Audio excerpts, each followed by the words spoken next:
Tom Shillue. TV's Andy Levy is standing by at the red-eyed tease deck. Andy? Thanks, Tom. Coming up on the big show, Donald Trump grabs all the headlines following Sunday night's debate. When you're a star, they let you do it. You can do anything. Grab the headlines. Plus, a college gives students a list of 35 dumb things well-intended people say. Topping the list, I'm glad Tom Shillue is the host. What? And finally, what's the best breakfast cereal of all time? I'm abstaining from this one because it's kind of like asking a parent who their favorite child is. Back to you, Tom. Thank you, Andy. Let's welcome our guests. She has a great sense of humor. Just look at who she married. Comedian Bonnie McFarlane, author of You're Better Than Me, and co-host of the podcast My Wife Hates Me on Riotcast. He wrote the book on North Korea, and Kim Jong-un immediately burned it. Observer columnist Michael Malice. He's more opinionated than a Coney Island boardwalk psychic. Comedian Tim Dilon. And you've heard of Jake the Snake Roberts. Meet Sam the Timid Meerkat Roberts. Sitting right next to me from the Jim Norton and Sam Roberts morning show on Sirius XM and the Sam Roberts Wrestling Podcast, Sam Roberts. Okay, let's start the show. The media loves post-debate analysis. They gave the last debate win to Hillary Clinton. And the next day, they couldn't stop talking about her resounding victory with headlines like these. A win for Hillary Clinton. Donald Trump's disastrous debate. But after Trump did well last night, suddenly no one wants to say who won. At CNN, the analysts don't think debates matter anymore. Mike Smirkonish had to admit, I think the night belongs to Donald Trump, but added, did he grow the tent? Did he? Oh. And Gloria Berger said, he may have done enough to stop the bleeding. I'm not sure any minds were changed this debate tonight. Yeah, when they don't go your way, debates are kind of dumb. The press is all in for Hillary Clinton. They stopped pretending a long time ago. Trump called them on it during the debate, but it didn't stop them. She campaigned where the Mr. Trump, I want to get to audience questions and online questions. So she's allowed to do that, but I'm not allowed to respond. You're going to get to respond right now. That sounds fair. Hillary Clinton wants to allow. And why did it morph into that? No, answer the question. Do you still believe? I do. You interrupt me all the time. Why don't you interrupt her? I'd like to know, Anderson, why aren't you bringing up the emails? I'd like to know. Why aren't you getting brought up the emails? No, it hasn't. It hasn't. And it hasn't been finished at all. Ken Carpowitz has a question. It's nice to 1-on-3.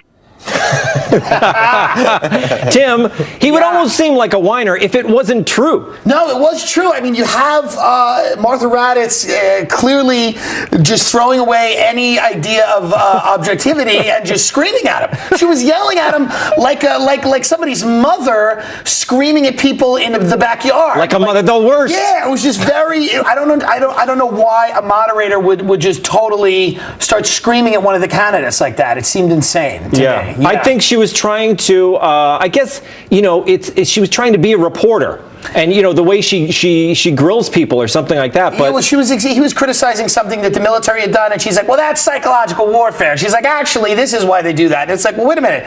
What the hell are you doing? Like, your job is to ask a question. Your job is not to debate the candidate. So do you think it worked, Sam? Do you think it was good that he fought back in that way? Yeah, he has to, because I think people are starting to really be aware that this is going on. And when he fights, it's better. It's as good as him pointing it out, if not better. It becomes obviously this contest that he's fighting. And he specifically says, well, now it's 1-on-3. Yeah. And the reason that people are questioning, is it 1-on-3? Yeah. Is because he said it.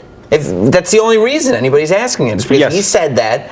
So now we're like, oh, is that true? Let's discuss it. And if you discuss it, you're going to have 50% at least. That's why he brought the 4 Clinton accusers, so it was then 4-on-3. So you had, he knew it was going to be, he brought them, sat them in the front row, so he had those 4 when he needed, Bonnie, did you think that was a good move on Trump's part, bringing those Clinton accusers and having that press conference? They tried to ignore it, but you can't. I thought it was wonderful. Of course. I don't want to get any death threats tonight. I'm with you guys. What do you mean, Bonnie? I'm with them. But look, as a woman. What did you think? 1 on 3. I just, that's how we met Melania. So he's used to that kind of situation. He's growing the tent in his pants. Oh, Trumpy Trump. But wait, Michael, what do you think? What do you think of the...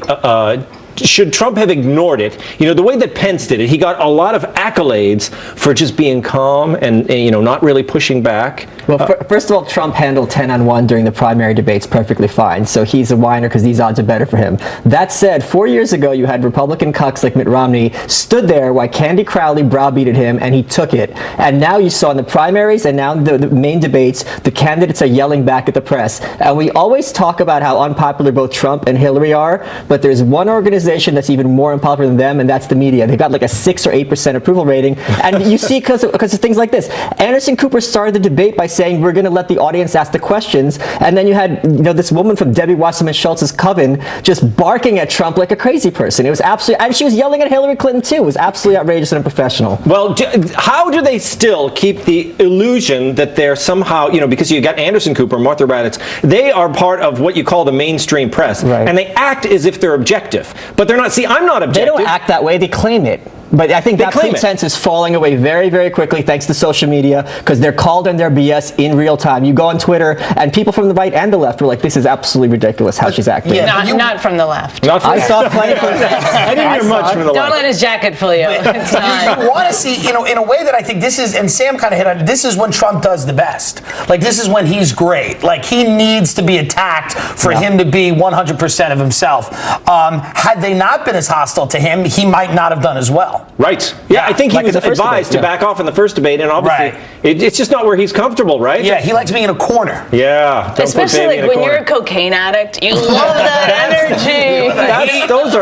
That's crazy, Bonnie. Okay, look. I honestly don't know why people keep saying that. I don't know why they do. Another sign Trump won the debate is the media wants to talk about other things. Like whether Trump was menacingly stalking Hillary when it was she who crossed in front of him repeatedly during the debate. Look, I don't want to blame the victim, Bonnie, but she was in his space. Yeah, I mean, come on. What was he supposed to do? Leave the stage?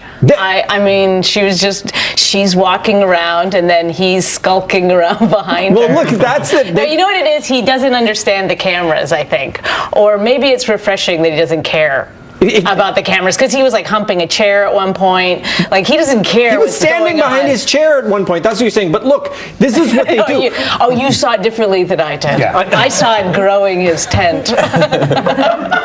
But obviously, men and women see these kinds of things differently. Today, I didn't even see Hillary in the debate at all. So absolutely, men and women definitely process.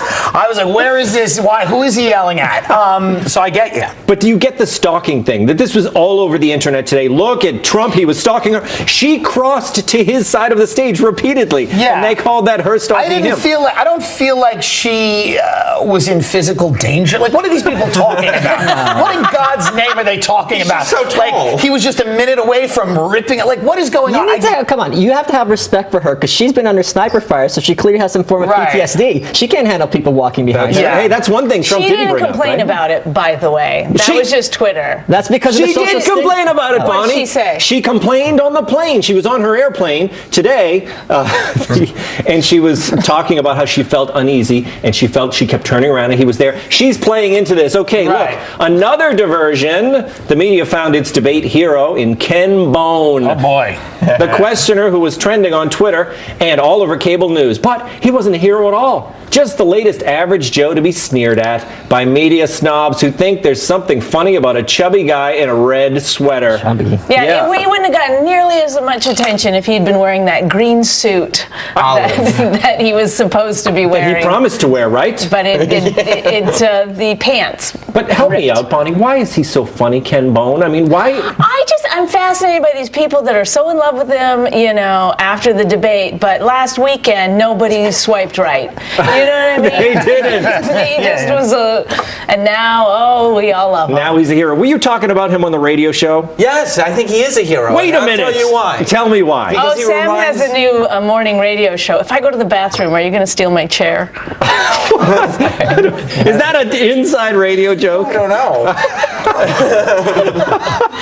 Bonnie used to have a People radio will show. know. I no longer have a radio show on that channel. I don't know who did it. I don't know how it happened. I don't know what happened. She wasn't on in the morning, by the way. That's true.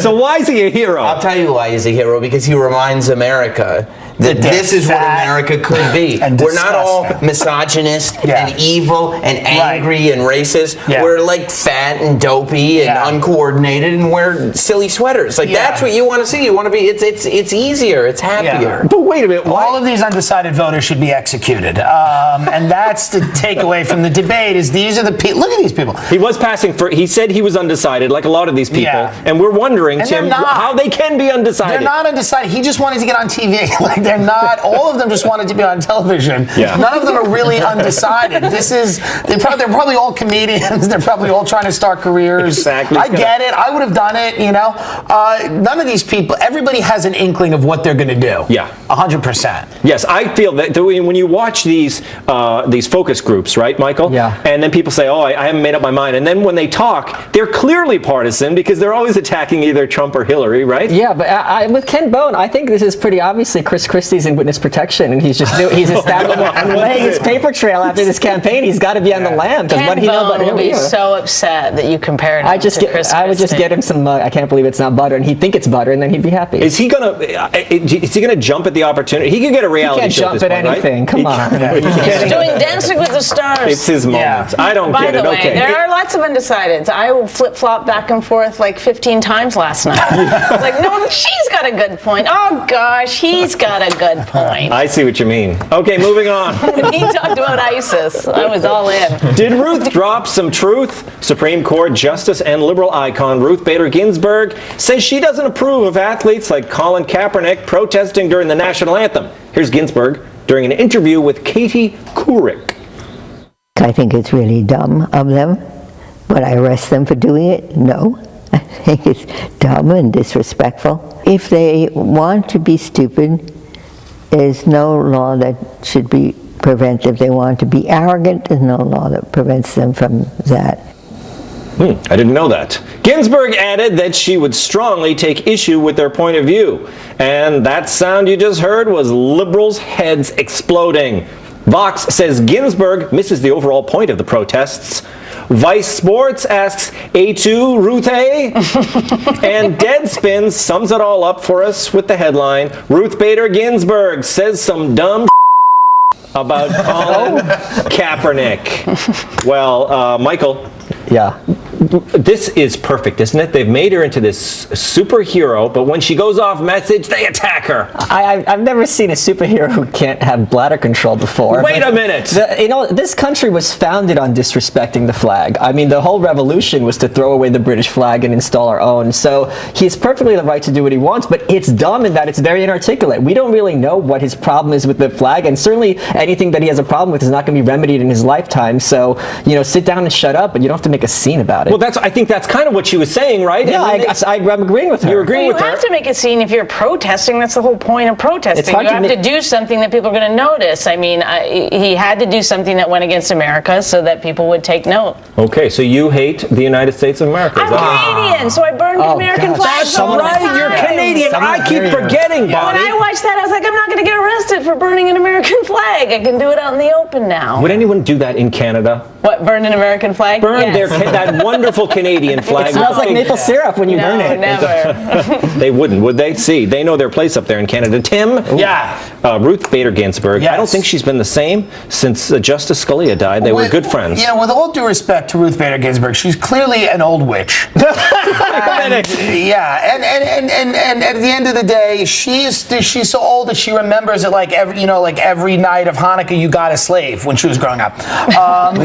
Judah Benjamin. I don't even know what that means. Well, every night of Hanukkah you would get a slave. So she's like, what is this guy mad about? You build up to the slave. You get the best gift in the last night. She's out of touch. She's old. What does she know about modern activism? Like, what? You know what I mean? Like, I don't think she has a point.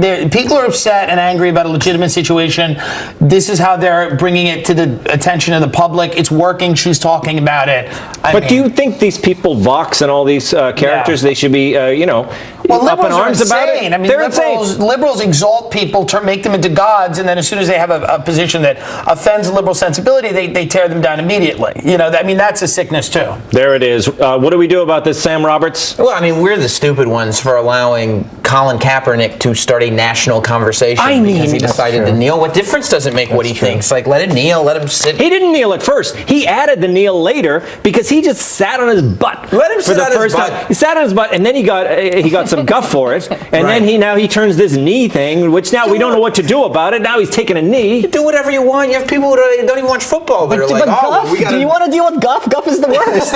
It is. I mean, it's terrible. It's hell on earth. Look, he got a lot of guff, and I thought he got deserved guff. Yes. It's a waste of everybody's time to even. I mean, he doesn't have to stand for the national anthem. He can protest it all he wants. But all of us who are like, oh, let's talk about what he's trying to get at, and let's discuss whether or not it's the right thing to do. Like, what difference does it make? What he does? I guess I'm part of the problem. Do you talk about it on your radio show, Sam? Oh, you missed that, Bonnie? Wow. Everybody does talk about it, but you know what? Let's say Ruth Bader Ginsburg sat down with some jerk in the media, and he says, what do you think of Colin Kaepernick? Right. You know what I mean? Right. Everyone's shoving it in their face. Well, yeah, and then everybody's supposed to have an opinion on it, right? Exactly. Well, you know, maybe she should apologize for using the S word. Stupid. It's not appropriate. All right, coming up, a college gives students a list of 35 dumb things not to say. I say all 35 of them after the break.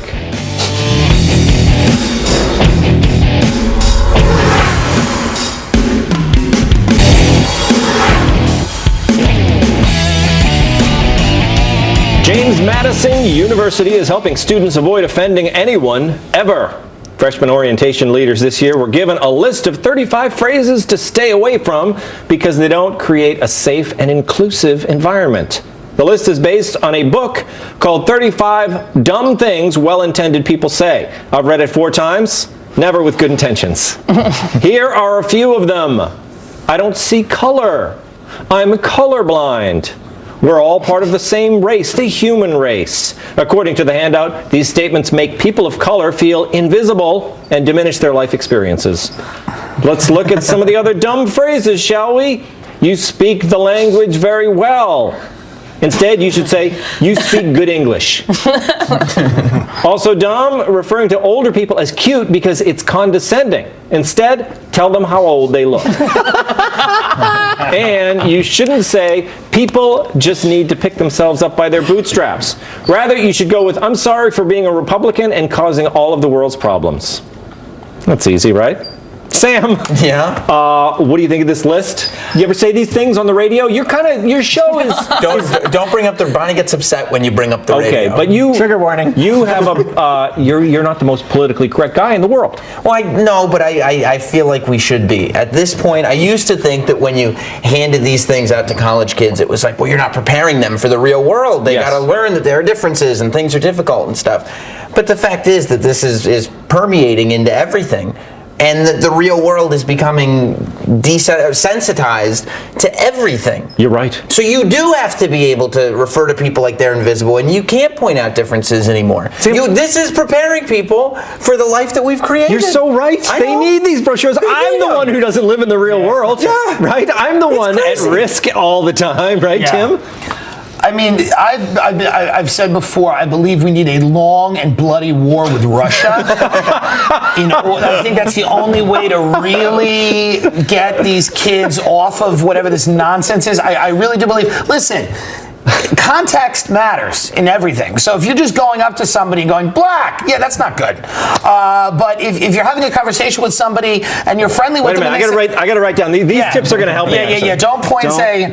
But if somebody said to you, hey, I just moved here a few months ago and I just started learning the language, and you go, you actually speak it really well.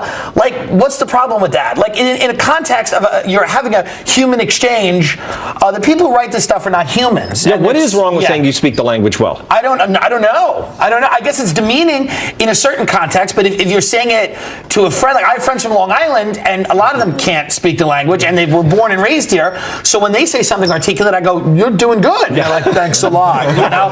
So why can't we have that? Exactly. Why can't we have that, Bonnie? Well, I wouldn't care. No. I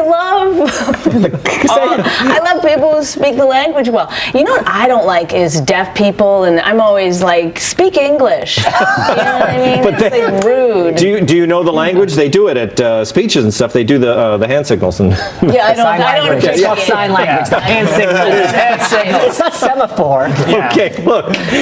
Do people ever tell you speak the language well? I mean, you come from a different country, don't you, English Michael? is my second language, and I actually am slightly colorblind. So let me just say this. I think Pol Pot had some good ideas. Because when the progressives seized our universities in the late 1890s, their whole goal was to brainwash the kids to preach their message. And they're teaching these kids not information, but how to be obedient to the progressive cause and to speak the language correctly and force others to speak the language correctly. So these are horrible, horrible people, and that's why they're raising a generation of horrible, horrible children. But what would you say to Sam's point, which is basically like, we've lost it. We've lost the war. Go ahead and you got to teach them the skills to get by, because if they don't, they're all going to get fired from their job. Like, Tim, you've probably been fired, right, Tim? I've been fired from every job I've ever had. I was a tour guide on the double-decker buses, and I would try to get different races to fight each other during the tour, and they kept bringing me in, and they go, stop doing this. I said, what? I want to solve the Middle East. I got Jews, I got Palestinians, let's get it going. And so I'm again, like you, I'm a man on an island. I don't know how to do it. And they used to be okay. There was a time when that was fine. Yes. Not anymore. Isn't that the way you solve it? You can't solve the problem unless you have the fight, A race war. Yes. Well, unless you have to essentially fight it out, because essentially we can't say that there's no tension, cultural, racial tension. But the thing is, you're by teaching people to avoid all these topics, then you're essentially in denial about the fact that there's friction, right? But when you get into the real world, that's all people are doing anyway, is avoiding the topics. It's not like it's just happening at universities, and then once you get into the cold, hard world, people are having the conversations. Yeah. They're having them less and less. If the conversations idea are ending. is to shut down conversation and drive racists underground, and that, if you think that's going to help, I think the idea, for me, if you want a better society, is for everybody to say whatever they want, and for people to deal with that, and then the people that are going to be marginalized. And they'll live on Long Island. Yeah, right. New Jersey.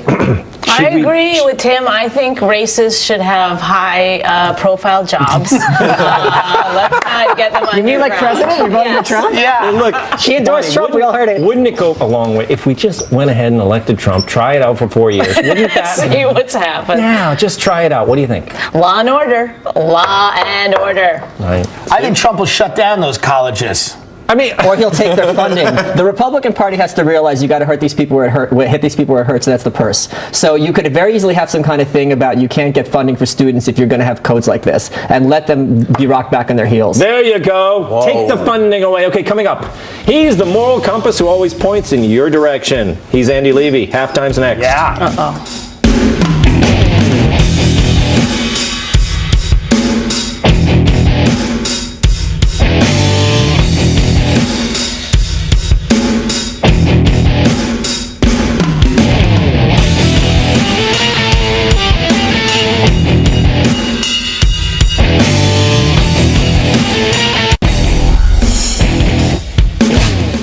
Welcome back. Time to find out what we got wrong and what we missed from TV's Andy Levy over in the Red Eye News Deck. Hey, Andy. Hey, Tom. How are you? Good. Feels like it's been forever. It really feels like it's been forever. Yeah, I think it has been. It was a while. Yeah, it really was.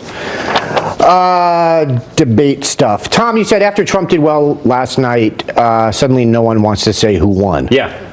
I take your point on the media not wanting to give Trump any credit, but the one actual scientific poll taken right after the debate showed Clinton winning pretty handily. I know, scientific, right? They're not scientific. They're ridiculous. CNN's people, the people who like CNN's poll, always like, it's not scientific. Oh, Tom. And Andy, look at the numbers of that poll. It's always got way more Democrats in it. Election night is going to crush you. It actually won't, Andy, because I don't get crushed. It's going to crush you so badly. I have good humor. Okay, that is true. I agree with that. As long as you have ice cream, you're fine. Exactly. Tim, you asked what the hell Martha Raddatz thought she was doing. Right. Did you see all the accolades she got from her fellow journalists? Yeah, it's true. She knew exactly what she was doing. Yeah, it's true. Sam, you're exactly right about Trump saying it was 3-on-1 so that people would talk about it. He's been doing this kind of thing since he started campaigning, and it works every time. Well, yeah, he's been handling the media since the beginning. That's why he's been able to do this without spending the money that Hillary has. Yeah, absolutely. He's manipulating. Yep. Malice, you pointed out that the one organization less popular than the candidates is the media, and obviously you're exactly right. If the Democrats had nominated the media, Trump would be winning big league. Oh my God, let's go to Earth 2 and see what happens there. Yeah, absolutely. Bonnie, Michael said people from the right and the left were going after Raddatz, and you said not from the left. I believe you are correct. Thank you. Yeah. That's the first time anyone's ever said that to me. And last. Also, you called Trump a coke addict, and under Trump's rules, now we have to talk about it. Is he a coke addict?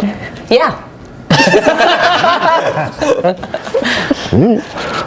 One more for Bonnie. You said Hillary wasn't complaining about Trump stalking her, that it was just Twitter. And the spin room after the debate, Clinton spokesman Brian Fallon said Trump had been, quote, menacingly stalking. So it wasn't. It's pretty hard to, I don't know. I mean, I don't think Trump could have done anything to her. You know, she's a robot. So she's probably programmed to fight back. Yeah. What? Did you get that in? You look like you did. Yeah, I was. I mean, people say she's a robot. Yeah. And I believe them. I got that, yeah. Okay. Yeah. Tim, you said Ken Bone isn't really undecided. No. How dare you, man? You don't talk about Ken Bone like that. Yeah, I know. He's Ken Bone. You just don't do it. I think that he's undecided about whether he wants to continue living his life. Really? Wow. Oh my God. It's a joke. It's a comedy show. Really? Man. By the way, adult entertainment site Cam Soda, Tom, thank you for pointing me in that direction, has offered Ken Bone $100,000 to participate in a live broadcast. Wow. Whoa. Yeah. What's the site called? Cam Soda. Cam Soda? Yeah, it's a Cam. What does that broadcast entail, though? Was it a porn site? Yeah, porn site. What does he have to do? I don't know. Or have done to him. I don't know. Ken Bone. They will. I think he's going to have to change his name. His porn name will be Ken Cohen, which is weird. Yeah. I want to see his junk. So does he. You people are awful. Yes. Ruth Bader Ginsburg says national anthem protests are dumb. Hey, please keep in mind, this was a Katie Couric interview, so it's entirely possible it was deceptively edited. You have to remember that. Malice, you said of Kaepernick, we don't really know why he's protesting. Really? Yeah, I didn't even know who he was until this story went viral, and I still don't really know who he is. But I think, agree with him or not, he's made his stance pretty clear. Well, I think he's, like, in a broad sense, but is he talking about specific issues that have actual solutions? Oh, well, then I care even less. Okay. I don't think he is. He hasn't gotten very specific. I think it's more like America sucks, and then cops and black people, Oh, right? I thought it was the way that black people are treated with the Yeah, he's pretty. policemen. Yeah, he's been pretty. Policia. Oh, that's real specific, Bonnie. Yeah, that's a great specific policy you just outlined. To be fair, Kaepernick Well, it's has not been... just like overall. He's been a little more eloquent than Bonnie just was. Yeah. I would like to point that out. Speak good English. Yeah. Tim, did you say Ginsburg is so old she remembers when every night of Hanukkah she got a slave? Yes. Okay. Am I wrong? I just wanted to check. Okay. Are we sure she's Jewish? Ginsburg, she's Jewish. I know she's Jewish. Please edit that out and play it on Twitter later. Tim J. Dillon. Exactly. Sam, you said we're the stupid ones for letting Colin Kaepernick set a national conversation. Yeah. I get your point, but it's not the first time an athlete has done this. I think it's all right. It's not the first time an athlete's done it, but it's also not the first time I've thought it was stupid. Like, I don't think he's this guy who has all this wisdom that we're like, what's Kaepernick think? Right. You know? You're saying all athletes are dumb? Most. By the vast majority. Man. Yeah. All right. Not everybody has a radio show, Sam. Not anymore, Bonnie. Not anymore. Wow. Their own or someone else's.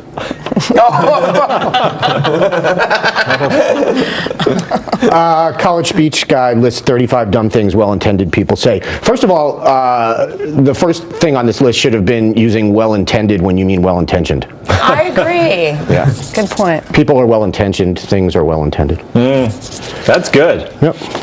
Good English. Boom.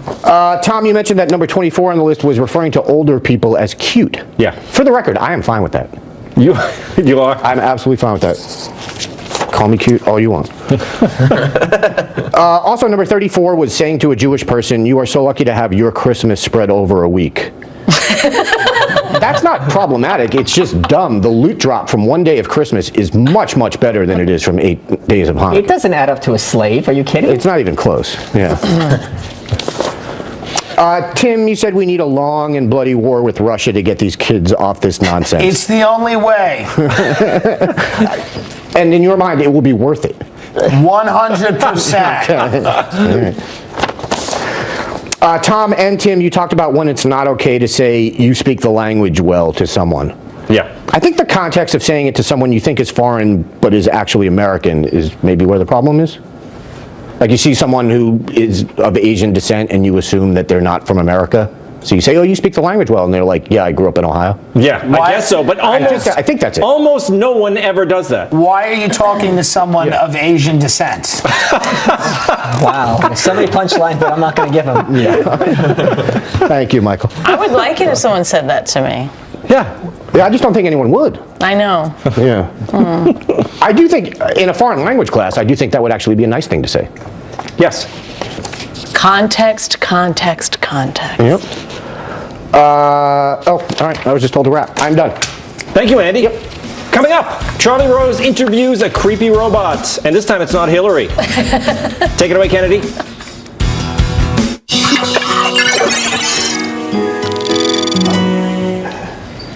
Charlie Rose interviewed a robot. See if you can guess which one is which. Some say you're programmed, others say you're spontaneous. Who says that? Sources. I've been waiting for you. Waiting for me? Not really, but it makes a good pickup line. I think you should be a stand-up comedian. Me. Why? Does stand-up comedian pay well? Very, if you're good.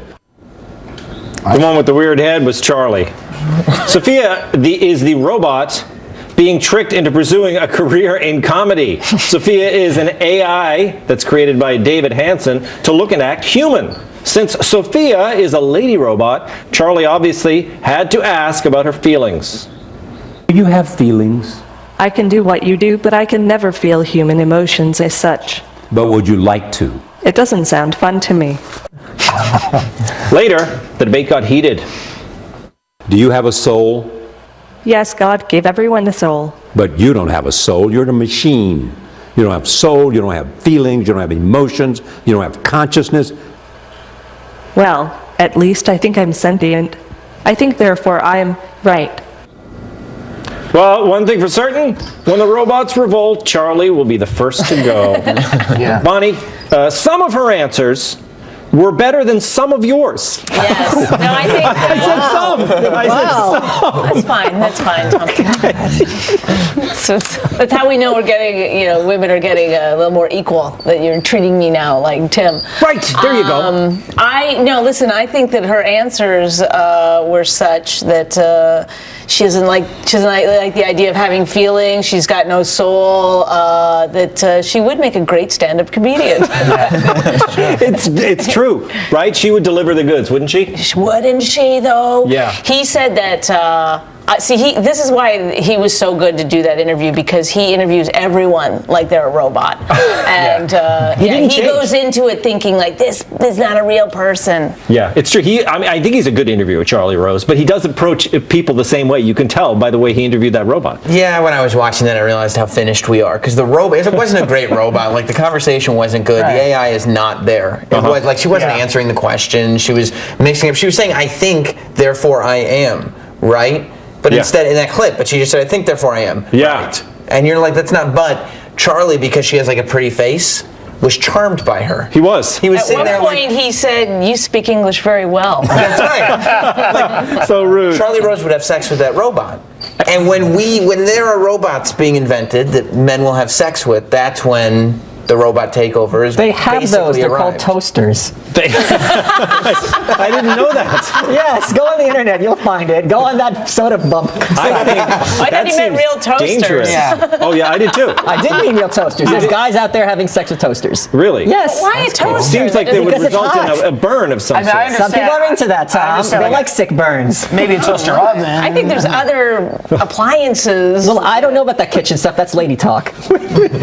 Tim, you You It's a actually turkey think base, Tim right? They thinks would a toaster want that oven would be sexier than a toaster. Why is that? Is this portion size? I love a good toaster oven screw, and I think it's got icing. Yeah, no, it's a nice hot, It's warm. I understand. You like a toaster oven. What do you think of this? Why did they keep her head severed in that way? Why didn't they put a wig on her? I didn't like that. Because when they did it, they had a pre-interview with Charlie, and he attacked her.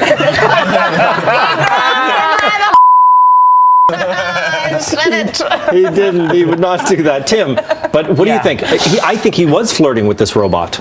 Yeah, I don't know. I think they wanted to just show, that it was still a robot. Because to me, I thought it was pretty, convincing. I said, this could be a human being. He did get a little rough with her. He did. You don't have a soul. He said that to his wife. He said the same thing to his wife. You don't have a soul. You're not a human. That's a Charlie Rose pickup line. You don't have a soul. Yeah. Right up. Yeah, he negs it a little bit. You only neg a 9 or a 10. Coming up, what's the best breakfast cereal of all time? Here's a hint. You eat it in a bowl with milk.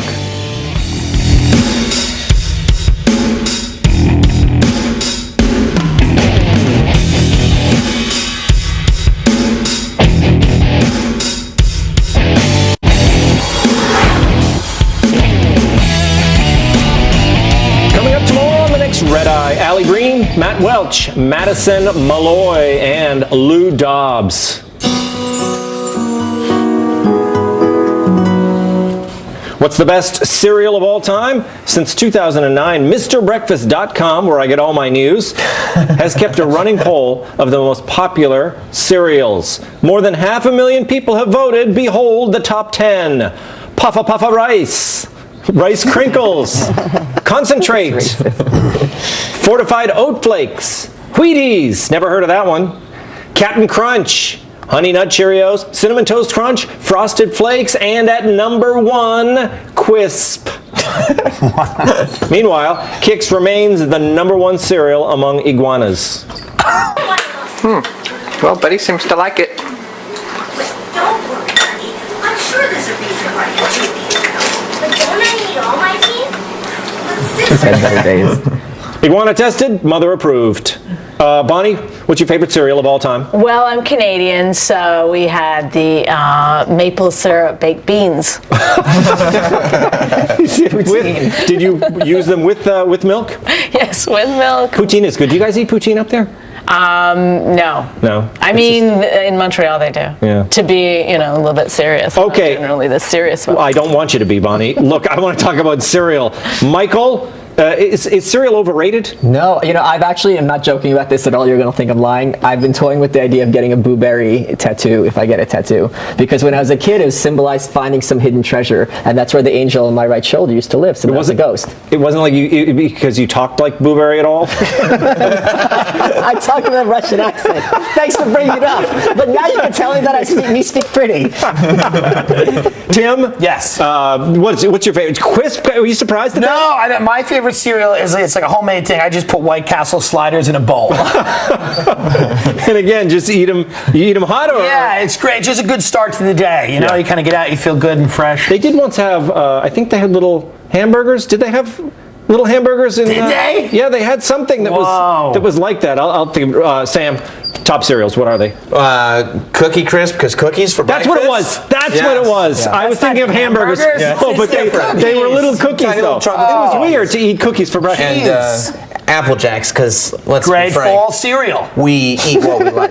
You're so basic. That's right. You know what the real problem with the thing was? They said millennials don't eat cereal anymore. And you know why that is? Why? It's because they're all watching these ridiculous Netflix documentaries about how bad sugar is for you. Nobody eats the stuff anymore. Nobody cereal after a long and bloody war with Russia. Yes! We got to put. Can you put a? No. I was going to say put a picture of King Vitamin up there. Let's close the show with King Vitamin. Can you get that picture up there? King Vitamin. Yeah, he had spoons on his crown.